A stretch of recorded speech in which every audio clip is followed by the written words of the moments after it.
Hello students, how are you? कैसे हैं आप लोग? पढ़ाई लिखाई कैसी चल रही है? सब बढ़िया। बहुत अच्छी बात है। मैं उम्मीद करता हूं कि आप लोगों से काफ़ी अच्छा रिस्पांस आ रहा है। सब अच्छा कर रहे हैं। काफ़ी कमेंट्स आता है उनका। ठीक है। और किसी भी टाइप का कोई भी कमेंट्स होगा आप कीजिए, उसको हम लोग वेलकम करेंगे। ठीक है। अगर आपको लगता है कि कहीं पे किसी चीज़ की इम्प्रूवमेंट की ज़रूरत है, उसके लिए भी लाइक आप कमेंट करें। ठीक है। अगर आपको वीडियो अच्छा लग रहा है तब इसको लाइक करना तो बनता ही है। और अगर आप इस चैनल को लाइक करते हैं तो आप उसको अच्छा लगता है तो आप उसको सब्सक्राइब करें। और अगर चाहते हैं कि इस चैनल के थ्रू आपके फ्रेंड्स को, आपके रिलेटिव को, आपके गांव वाले को और सबको भी अगर फ़ायदा हो तो बराए मेहरबानी आप इसको उसके बीच में शेयर जरूर करें। ठीक है।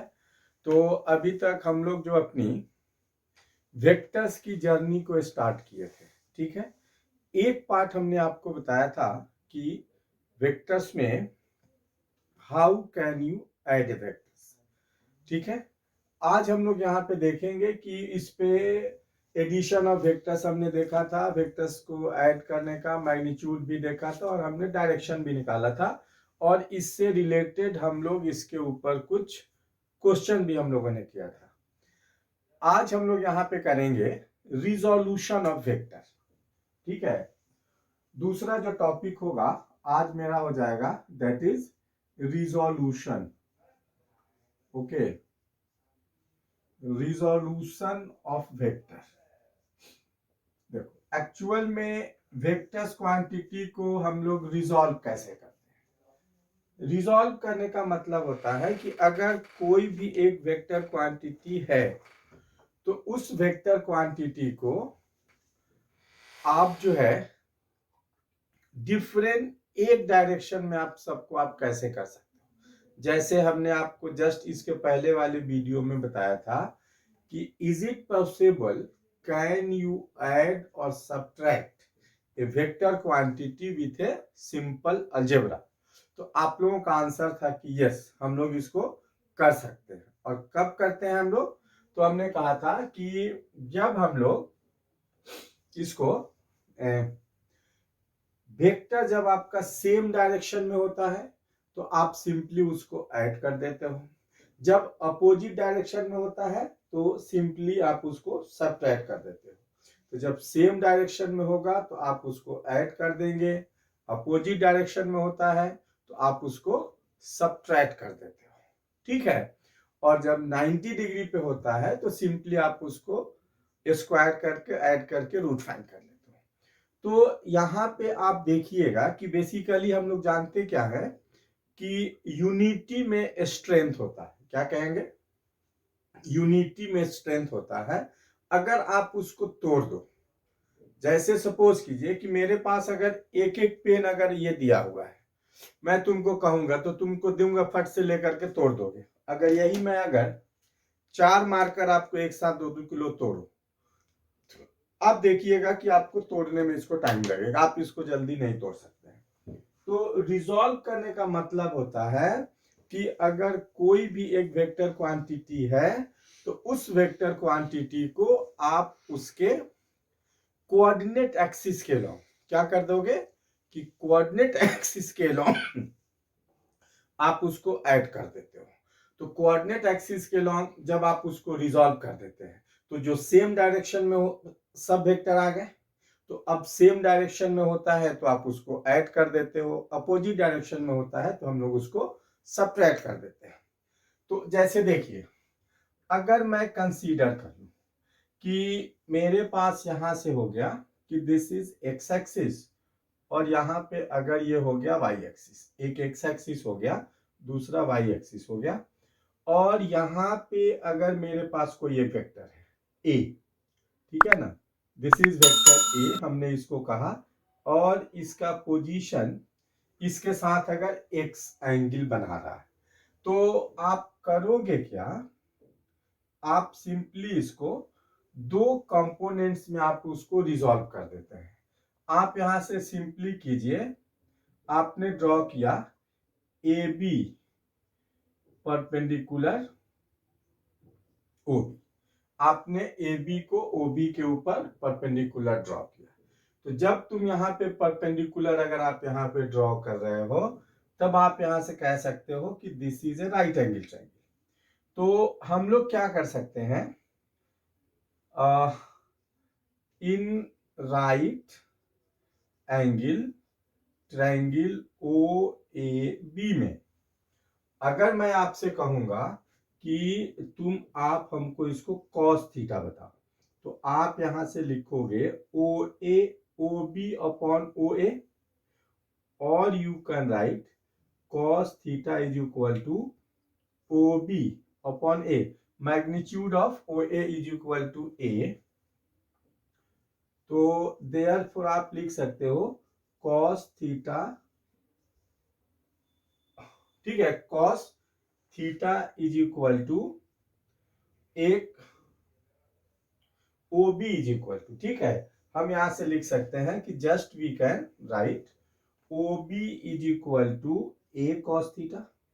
इसी तरह से मैं कहूंगा कि आप हमको इसमें साइन थीटा बताओ, तो साइन थीटा आप यहां से लिख सकते हो ए बी अपॉन ओ ए, और sine theta can be written as A B upon, हाँ, कि this can be written as O B A B upon, मेरे पास यहां से अगर ये आ जाएगा, हमने यहां से लिख दिया ए बी अपॉन ओ ए, तो again we can write A B is equal to A sine theta. तो अब हम क्या देख रहे हैं कि just we have resolve this vectors A along this A cos theta, और हमने इसके परपेंडिकुलर जस्ट हमने इसको रिजॉल्व कर दिया which is equal to A sine theta. Now these two vectors can be resolve along two mutually perpendicular direction, one along the x-axis and other along the y-axis. So now you can write the vectors. We know that कि x-axis के along जो unit vector होता है उसको हम लोग I से represent करते हैं, y-axis के along जो यूनिट वेक्टर होता है आप इसको z से रिप्रेजेंट करोगे। तो अगर आपके पास यहां से लिखने के लिए अगर आ जाता है, तो आप लिख सकते हो कि vector A, this can be written as a cos theta I plus a sin theta j. Okay, now this vectors can be resolved into two components. तो दो components में हम ऐसे यहां से लिख सकते हैं a cos theta I plus a sin theta j, और इस तरह से हम लोग यहां से इसको रिजॉल्व कर देंगे। इस तरह से मेरा यहां से ये रिजोल्यूशन हो जाएगा ए cos theta I plus A sine theta. अब जैसे देखो, अगर तुम इसका मैग्नीट्यूड लेना चाहते हो तो आई एंड जे के बीच में 90 डिग्री है। हम लोग जानते हैं कि कभी भी अगर दो वेक्टर्स एक दूसरे के परपेंडिकुलर होंगे, तो एक दूसरे के परपेंडिकुलर होते हैं तो रिजल्टेंट निकालते हैं, तो सिंपली हम लोग उसको लिख देंगे A square plus B square cos 90, zero हो गया।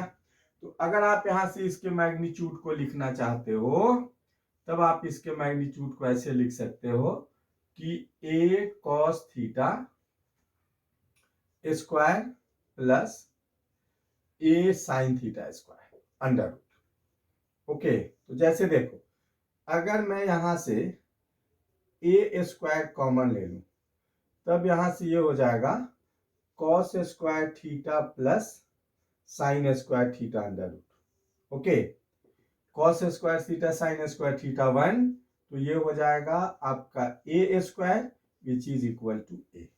ठीक है, तो इस तरह से हम लोगों के पास यहां से अगर आ जाता है तो आप कोई भी वेक्टर्स को, अब देखोगे इसके ऊपर क्वेश्चन कैसे कैसे आते हैं। आपसे कह देगा कि कोई एक ब्लाइंड पर्सन है, ठीक है, पहले वो नॉर्थ डायरेक्शन में 4 मीटर जाता है, फिर जो होता है कि राइट टर्न करता है 90 डिग्री पे, फिर वो 3 किलोमीटर जाता है, फिर फाइनली जो होता है वो नॉर्थ साउथ डायरेक्शन में आपके पास ये कह सकता है कि वो जो है इसमें ये नॉर्थ साउथ और ईस्ट डायरेक्शन में अगर वो 30 डिग्री से 2 किलोमीटर जाता है तो आपको बताना है कि उसका डिस्प्लेसमेंट क्या होगा, एक्चुअल में उसका डिस्प्लेसमेंट क्या होगा। तो अगर इस टाइप के क्वेश्चन को अगर आप क्या करोगे कि एक 1 बाय 1 दो करके अगर इसको ऐड करोगे, it will be more complicated और आप में का इसमें ज्यादा एनर्जी का लॉस होगा, ज्यादा आपको लेबर होगा। तो इससे बचने के लिए हम लोग क्या करते हैं बच्चों, हम लोग वेक्टर्स क्वांटिटी को रिजॉल्व कर देते हैं। तो अब जैसे देखो, अभी जैसे हमने बताया कि अगर आपके पास अगर 2 वेक्टर्स होंगे तो आप ऐसे लिख सकते हैं। अगर मेरे पास n वेक्टर्स है, सपोज करो this is x axis, okay, and this is y axis. मेरे पास यहां पे कोई एक फोर्स है F1, it's makes an angle θ1 with the positive direction of x axis.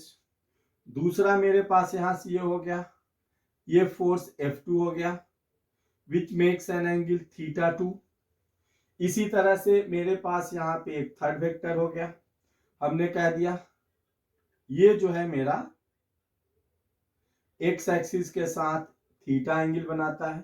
तो देखो इसमें क्या करना कि आप एक कन्वेंशन यूज करना कि सर हम कोई भी अगर एंगल लेंगे तो x एक्सिस से एंटी क्लॉकवाइज डायरेक्शन में हम पॉजिटिव लेंगे अगर हम लोग उसको मेजर करेंगे। तो देखो हमने कहा था ना कि x के अलोंग अगर this vectors makes an angle theta, तो x एक्सिस के अलोंग इसका कंपोनेंट हो जाएगा a cos थीटा और जस्ट इसके परपेंडिकुलर हो जाएगा आपका यहाँ पे a sin थीटा। तो मैं यहां से लिख सकता हूं।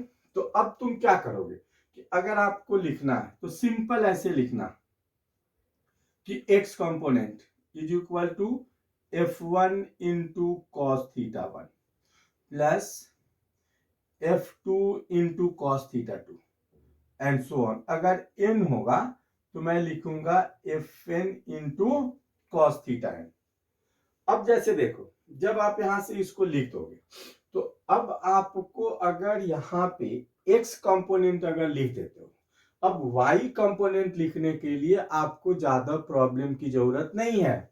आपने जहां पे x लिखा है आप सिंपली वहां पे y लिख दो। तो हम यहां से लिख सकते हैं cos के जगह पे sin लिख दो, F2 sin theta 2 and so on. ये हो जाएगा मेरा Fn sin थीटा है, ठीक है। तो x कंपोनेंट हो गया, y कंपोनेंट हो गया, इस तरह से हम लोगों ने यहाँ पे इसको करके लिख दिया। अब आप किसका रिजल्टेंट निकालना जानते हो, तो जब दो वेक्टर्स अगर एक दूसरे के बीच का एंगल अगर 90 डिग्री होता है तो हम लोग यहां से इसके रिजल्टेंट को फाइंड कर सकते हैं। r is equal to X square plus Y square under root, ठीक है। And this is the magnitude. अब आपको क्या करना है कि इसको डायरेक्शन भी बताना पड़ेगा कि इसका रिजल्टेंट एक्स एक्सिस के पॉजिटिव डायरेक्शन से कितने डिग्री का एंगल बनाता है।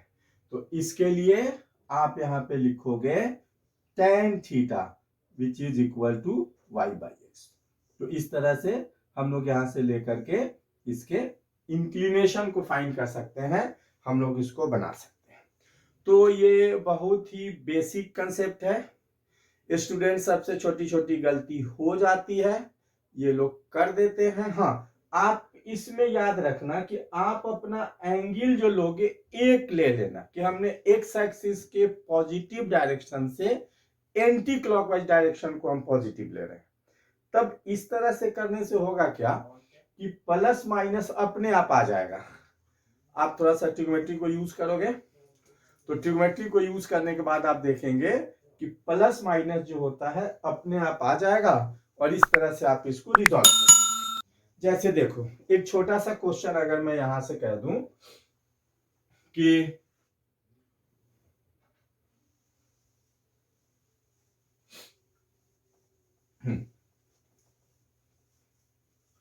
अब जैसे सपोज कीजिए कि मेरे पास यहां से अगर ये गिवन है कि एक्स एक्सिस हो गया, वाई एक्सिस हो गया और जेड एक्सिस हो गया, तो सपोज करो कि अगर मैं यहां से कह दूं F1 मेरा हो गया 2 न्यूटन, ओके, और यहां से एंगल थीटा 1 हो गया 30 डिग्री, F2 हो गया मेरा √2 न्यूटन और थीटा 2 हमने कह दिया 45 डिग्री। इसी तरह से थीटा F3 हमने कह दिया 3 न्यूटन और थीटा 3 हो गया मेरा 120 न्यूटन, सपोज करो। नाउ अब आप यहां पे सिंपली इसकी वैल्यू को सब्स्टिट्यूट कर दो, प्लस माइनस अपने आप आ जाएगा। तो जैसे अगर हम इसके एक्स कंपोनेंट को लिखेंगे तो कितना लिखेंगे, 2 into cos 30 degree plus √2 into cos 45 degree plus 3 into cos 120 degree. आप 120 डिग्री इसकी वैल्यू को सिंप्लीफाई कर लोगे। देखो कैलकुलेशन इजी है, कैलकुलेशन आप सीखो, ठीक है, आप कर लोगे, उसमें कोई ज्यादा ये नहीं है। अब आप यहां से y कंपोनेंट लिखो, तो आप जब x कंपोनेंट तुम लिख देते हो तो y कंपोनेंट तो लिखने के लिए कुछ प्रॉब्लम है ही नहीं, जहां पे तुम cos लिखे हो वहां पे बस साइन लिख दो। तो अब आपके पास यहां से हो जाएगा कि 2 into sine 30 degree plus √2 into sine 45 degree plus 3 into sine 120 degree. और इस तरह से लेकर के आप इसको सिंप्लीफाई करोगे, सिंप्लीफाई करने के बाद तब आप इसका रिजल्टेंट लिख दोगे, X square plus Y square under root, this is the resultant. X axis के में ये डायरेक्शन क्या होगा, यानी एक्स एक्सिस के पॉजिटिव डायरेक्शन के साथ ये कितना एंगल फॉर्म करेगा। तो आप इसको यहाँ पे सब्स्टिट्यूट करोगे वैल्यू को, और सब्स्टिट्यूट करने के बाद जस्ट आप यहां पे आंसर इसको लिख दोगे। ठीक है, क्लियर है यहां तक? अब देखो, अब अगर मैं कंसीडर कर लूं, बिठा दूं इसको, देखिए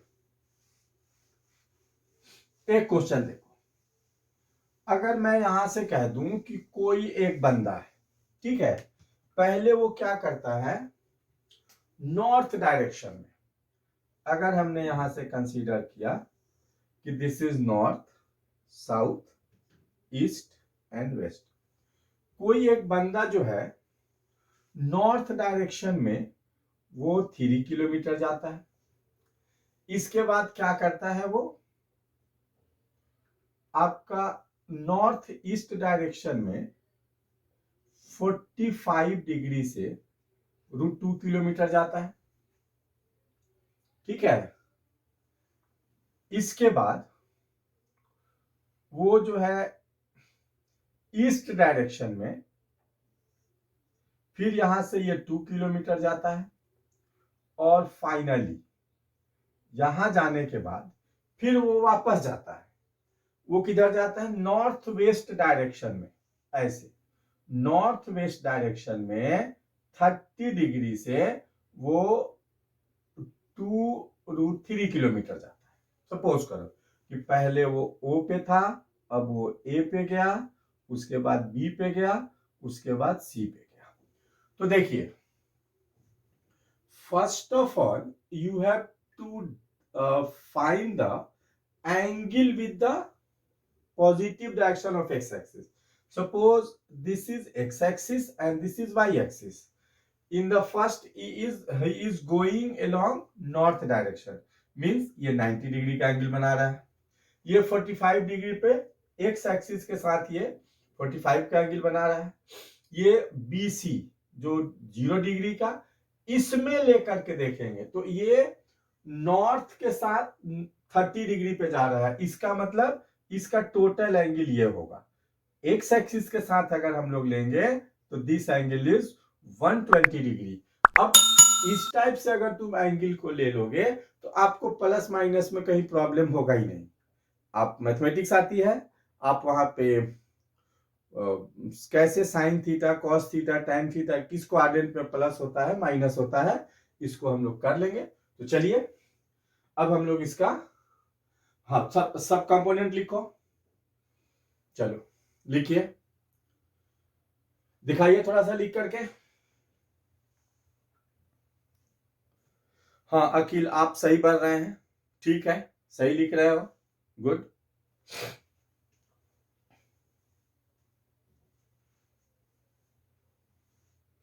आदित्य एकदम ठीक है, एकदम सही है, गुड। चलिए ठीक है, आगे बढ़ो। दक्षिता देखिए, थोड़ी सी बेटी आप गलती कर रही हो, थोड़ा सा आप देखो, ठीक करो। कोई कोई बड़ी बात नहीं है, आप थोड़ी सी, आप छोटी सी मिस्टेक आप कर रही हैं, उसको ठीक कीजिए।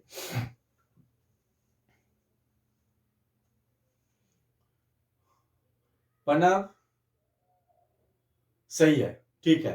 देखिए हाँ, आप लोग काफी अच्छा अप्रोच कर रहे हैं, एकदम सही कर रहे हो, ठीक है, एकदम सही है। आप लोग छोटी छोटी थोड़ी थोड़ी सी कहीं पे जो आप मिस्टेक कर रहे हो उसको मैं यहाँ पे देखो क्लियर कर दे रहा हूं। तो सबसे पहले जब आप यहाँ पे एक्स कंपोनेंट को लोगे, ठीक है, तो ये वेक्टर 90 डिग्री का एंगल बनाता है, तो लिखिए 3 इंटू कॉस 90। ये कितना बना रहा है 45 डिग्री का, तो √2 इंटू कॉस 45। ये बना रहा है मेरा 2, तो 2 इंटू कॉस 0 डिग्री। ये बना रहा है मेरा 2√3 into not 30 degree, this is equal to 120 degree. जब आप एंगल 120 डिग्री यहां पे लिखोगे तो आप जानते हो कि कॉस सेकंड क्वाड्रेंट में निगेटिव होता है, देयरफॉर इसकी वैल्यू अपने आप निगेटिव आ जाएगी। अब जब आप लिख सकते हो, वाई कोऑर्डिनेट के लिए लिखने के लिए हमने आपको बताया है कि इसमें ज्यादा प्रॉब्लम नहीं है। आप सिंपली यहां से लिख सकते हो 3 into sine 90 degree √2 into sine 45 degree 2 into sine 0 degree 2√3 into sine 120 degree. और आप जानते हैं कि साइन 120 डिग्री की वैल्यू साइन सेकेंड क्वाड्रेंट में होता है और साइन सेकेंड क्वाड्रेंट में पॉजिटिव होता है। तो इस तरह से आप इसकी वैल्यू सबको सब्स्टिट्यूट करोगे और सब्स्टिट्यूट करने के बाद आप आंसर कैलकुलेशन कर लेंगे। तो कैलकुलेशन काफी इजी है, आप इसको कीजिए, रिजल्टेड निकालिए, x² plus y² under root tan theta is equal to y/x। तो इस तरह से करके आप निकाल लेते हैं, ठीक है।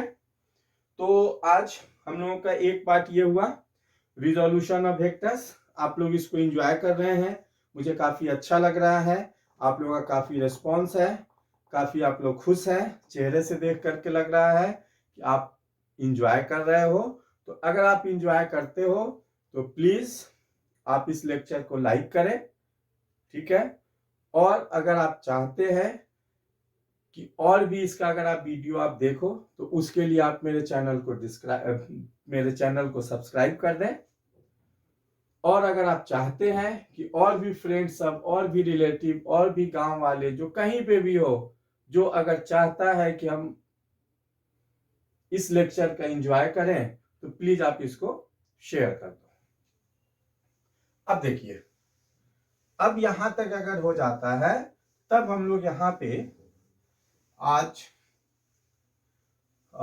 इसको करेंगे, वो होगा मेरा प्रोडक्ट ऑफ वेक्टर्स। अभी तक हम लोगों ने वेक्टर्स को रिजॉल्व किया, आज हम लोग यहां पे देखेंगे that is called product of the vector. Okay, product of vector. तो यहां पे होता क्या है कि वेक्टर्स क्वांटिटी का मल्टीप्लिकेशन जो होता है, बेसिकली ये हम लोगों का दो टाइप का होता है। एक होता है डॉट प्रोडक्ट और दूसरा होता है आपका क्रॉस प्रोडक्ट। ओके, तो आज हम लोग यहाँ पे देखेंगे ये जो है एक हो जाएगा आपका क्रॉस प्रोडक्ट और दूसरा हो जाएगा डॉट प्रोडक्ट और दूसरा हो जाएगा जिसको हम लोग कहेंगे this is called cross product. Okay, हम लोगों को दोनों को करना है, ठीक है। तो ये जो डॉट प्रोडक्ट है it is also called scalar product. क्या कहेंगे हम लोग इसको? स्केलर प्रोडक्ट भी कहेंगे। It is also called scalar product. और क्रॉस प्रोडक्ट को हम लोग कहेंगे it is also called vector product. ठीक है कि ये मेरा वेक्टर प्रोडक्ट भी हो गया। तो एक डॉट प्रोडक्ट हो गया और दूसरा मेरा वेक्टर प्रोडक्ट हो गया। तो पहले हम लोग शुरू करते हैं डॉट प्रोडक्ट, उसके बाद फिर हम लोग आगे देखते हैं। देखिए, सबसे पहला होता है कि आपके पास अगर dot product of two vectors, तो जैसे देखो एक वेक्टर्स अगर मेरे पास ए होगा और दूसरा वेक्टर्स अगर मेरे पास यहां से बी है। Okay, this is vector A and this is vector B और इसके बीच का एंगल अगर थीटा हो गया। Okay, A and B are two vectors and angle between them is theta, then dot product of two vectors is defined as, हम लोग इसको कहेंगे लो कि A dot B. Okay, this can be written as कि A dot B is equal to magnitude of vector A magnitude of vector B into cos theta. Okay, where जहां पे आप कहोगे theta is the angle between vector A and vector B, दोनों के बीच का angle theta है। तो अब तुम कह सकते हो कि sir if this is theta तो this is also angle between this two vectors, तो क्या मैं इस एंगल को ले सकता हूं? क्योंकि ऑफ कोर्स आप ले सकते हो, क्यों नहीं लोगे? आप उसको ले लो, मुझे उससे कोई ऑब्जेक्शन नहीं है, बिकॉज कॉस फर्स्ट क्वाड्रेंट में और फोर्थ क्वाड्रेंट में पॉजिटिव होता है। तो ये एंगल अगर थीटा है तो this angle is 2 pi minus theta. तो आप थीटा लिखो या 2 पाई माइनस थीटा लिखो, आपके पास ये मैंने आप कह सकते हो कि आप स्वतंत्र हो, आप कोई भी थीटा लिखेंगे आपको इसमें कोई भी परेशानी नहीं होगी। ठीक है, तो डॉट प्रोडक्ट ये हो गया A dot B is equal to magnitude of vector A magnitude of vector B into cos theta, where theta is the angle between vector A and vector B. अब जैसे देखो ये जो dot product of two vectors है ये आपका positive भी हो सकता है, निगेटिव भी हो सकता है and it's may be equal to zero. क्या कहेंगे? Dot product of two vectors it may be positive, it may be negative और it may be equal to zero. ये आपका जीरो भी हो सकता है। कब होगा? तो याद रखना कि अगर मेरे पास यहां से आ गया कि ए डॉट बी, अगर आपके पास ये पॉजिटिव होता है कहने का मतलब ये होगा कि theta must be acute angle, ऐसा होगा। एक वेक्टर ए हो गया, दूसरा वेक्टर बी हो गया। ठीक है, दिस एंगल इज थीटा, तो this is vector A and this is vector B, तो इसके बीच का एंगल थीटा हो गया। यही अगर आपके पास दो वेक्टर हैं, एक वेक्टर ए हो गया, दूसरा वेक्टर बी हो गया, इनका डॉट प्रोडक्ट अगर निगेटिव हो गया, इसका कहने का मतलब ये होगा कि theta must be obtuse angle. Okay, theta जो होगा ये मेरा ऑब्ट्यूज एंगल होगा। एक वेक्टर्स मेरे पास यहां से ऐसे हो गया, दूसरा वेक्टर्स अगर ऐसे हो गया, this is vector A, this is now this angle is theta. Okay, in this case the dot product of two vector जो है ये आपका निगेटिव हो जाएगा। तीसरी बात हम लोग कहेंगे कि if dot product of two vectors is 0। तो अगर वेक्टर्स क्वांटिटी का डॉट प्रोडक्ट आपका 0 हो जाता है, कहने का मतलब ये होगा कि थीटा मस्ट बी 90 डिग्री।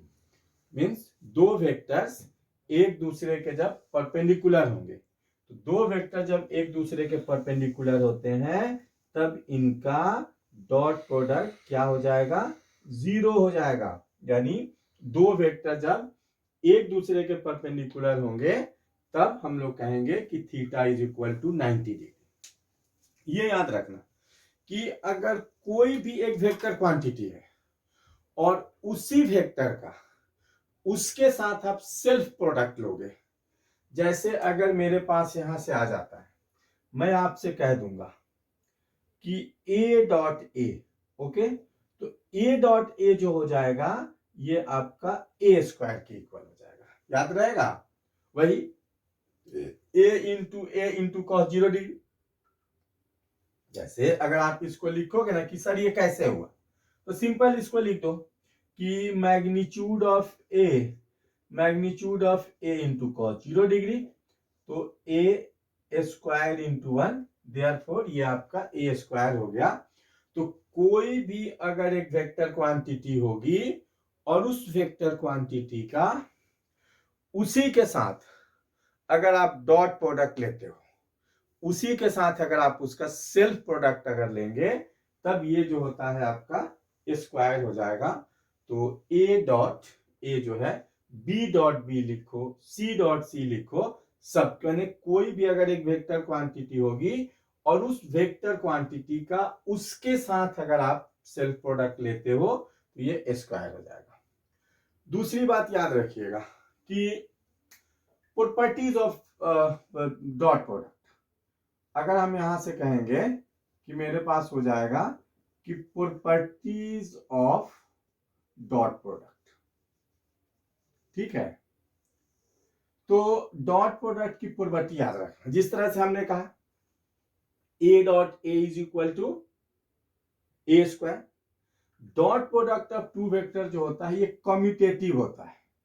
हम लोग कहेंगे dot product of two vectors is commutative.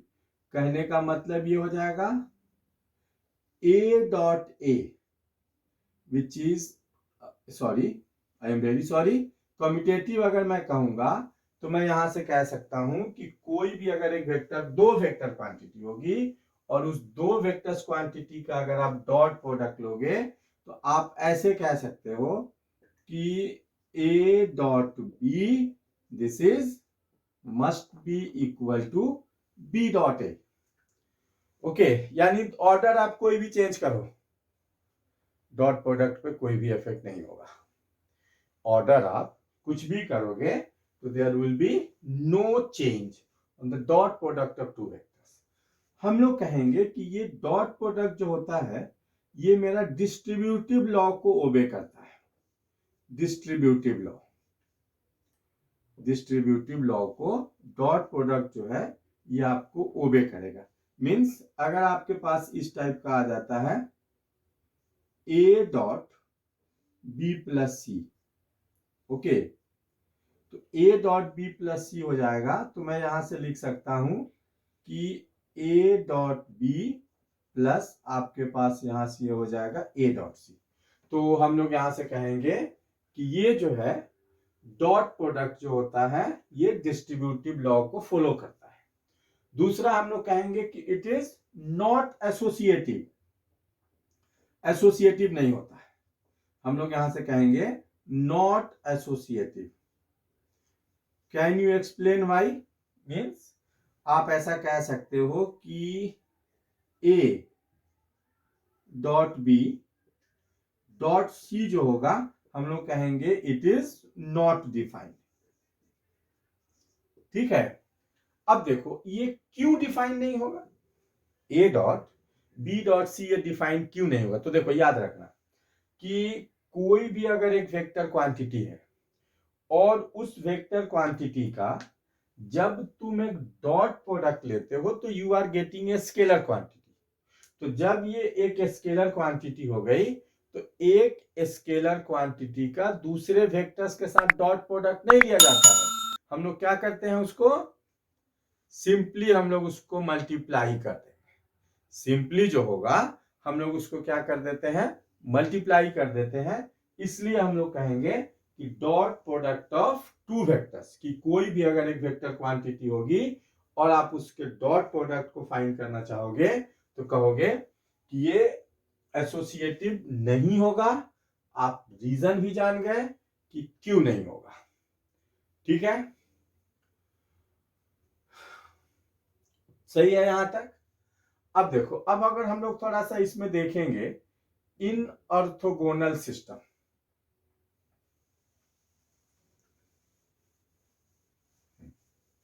तो अगर मैं इंटरेस्टेड हूं कि मैं यहां पे इसको थोड़ा सा ऑर्थोगोनल सिस्टम, ऑर्थोगोनल सिस्टम किसको कहते हैं कि जब अगर हम लोग वेक्टर्स को यूनिट वेक्टर्स के साथ अगर लिखेंगे, उसमें अगर वो इंक्लूडेड होगा तो उसको कहते हैं हम लोग ऑर्थोगोनल सिस्टम। जैसे सपोज कीजिए कि, तो ऑर्थोगोनल सिस्टम में याद रखना कि इन ऑर्थोगोनल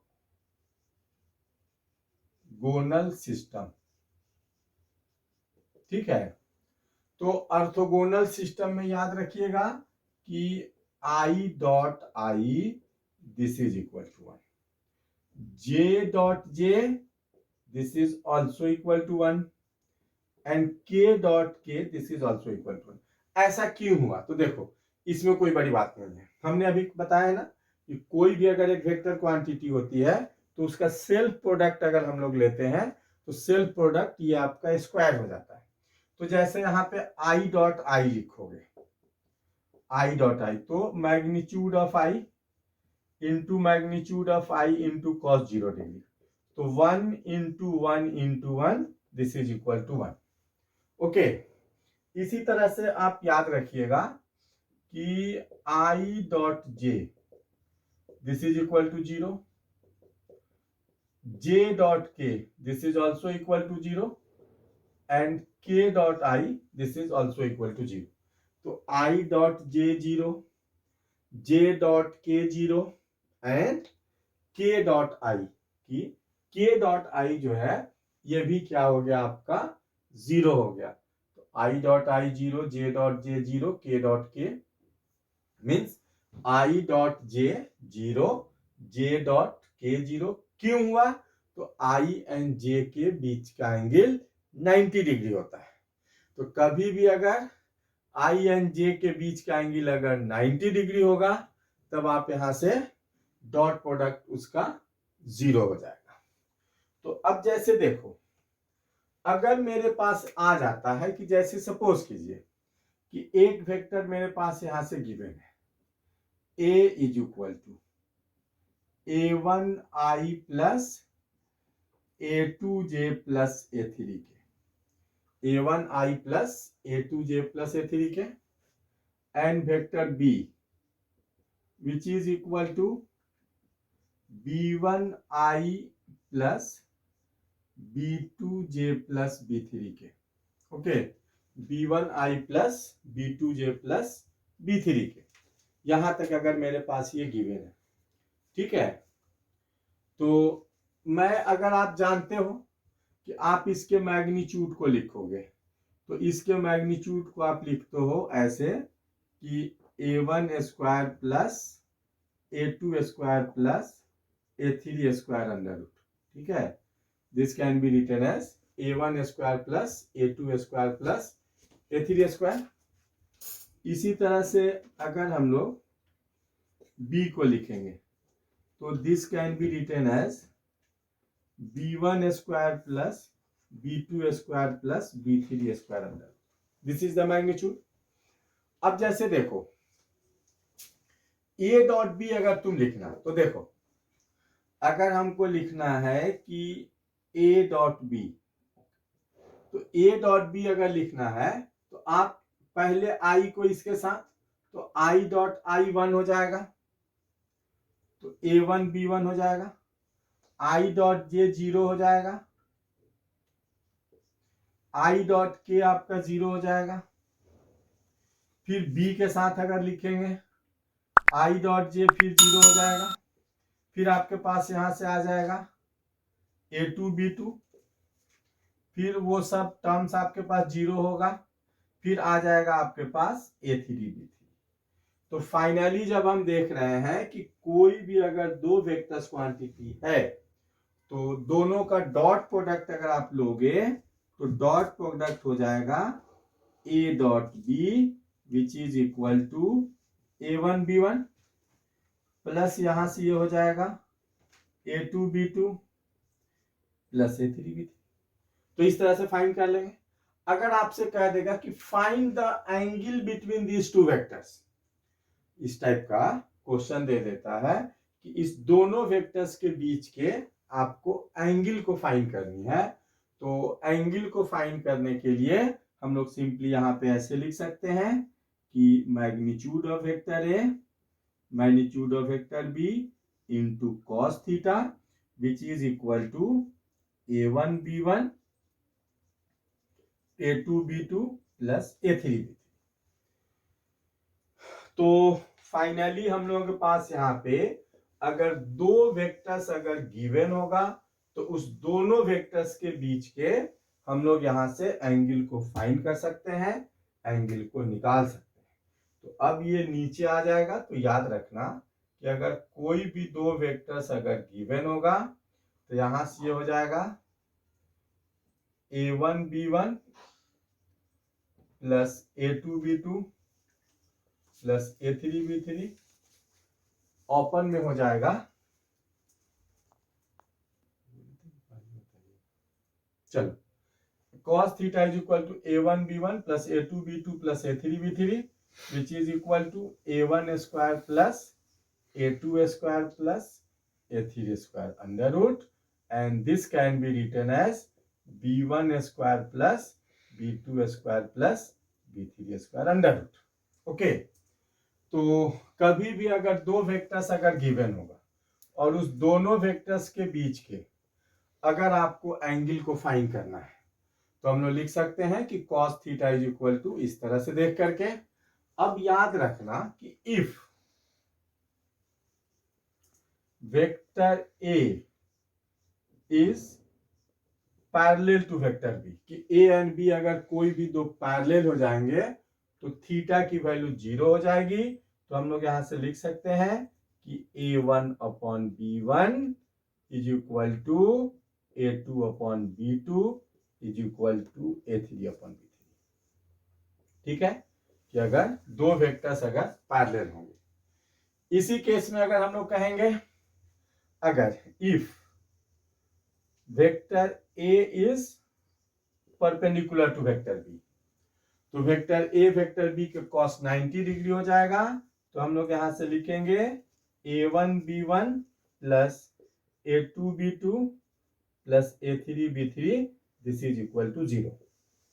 ठीक है बच्चों, तो आज हम लोगों का डॉट प्रोडक्ट हम लोग देखे।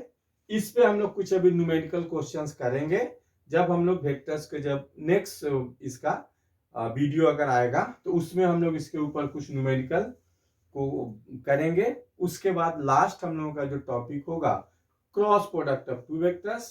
तो मैं उम्मीद करता हूं कि आप लोगों को ये वीडियो अच्छा लगा, आप इसको लाइक करें और अगर आप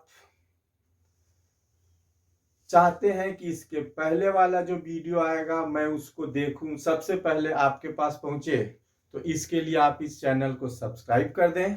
और आप चाहते हैं कि नहीं मैं ही फायदा नहीं उठाऊं, मेरे घर वाले को फायदा हो, मेरे पड़ोसी को फायदा हो, मेरे फ्रेंड्स को फायदा हो, मेरे रिलेटिव को फायदा हो, तो अगर आप सबको चाहते हैं कि इस वीडियो का मीन्स बेनिफिट मिले, ये सबको उससे फायदा हो, तो आप इसको सब में शेयर करें। ठीक है, तो आज इतना रहने देते हैं। नेक्स्ट क्लास में हम लोग फिर इस लेक्चर को आगे कंटिन्यू करते हैं। Thank you.